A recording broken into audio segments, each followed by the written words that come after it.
טיפ מאוד חשוב ללקוחות שלי. הרבה לקוחות אומרים לי, בואי נחכה לסתיו או לחורף ואז נעשה פילינג. לא בנות, זו טעות מאוד גדולה. זה הזמן בדיוק להתחיל פילינגים. אנחנו חייבות להכין את העור כבר עכשיו, כדי להגיע לתוצאה מאוד טובה בעונה קרה. יש לי מגוון מאוד רחב של פילינגים, גם פילינג כימי, עם כל מיני עוצמות, וגם פילינג מכני, שאיתם חייבים להגיע לתוצאה מאוד משמעותית.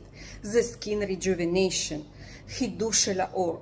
פילינג מוציא כל הטוקסינים, עושה ליפטינג, מתיחה מאוד משמעותית לאנטי-אייג'ינג, גם לטיפולי אקנה. פילינגים אלו מתאימים גם לטיפול בפיגמנטציה, של כל הסוגים של פיגמנטציה, גם אם מפושרת וגם זה פיגמנטציה נקודתית, גם אם זה בידיים, גם אם זה בצוואר או בפנים.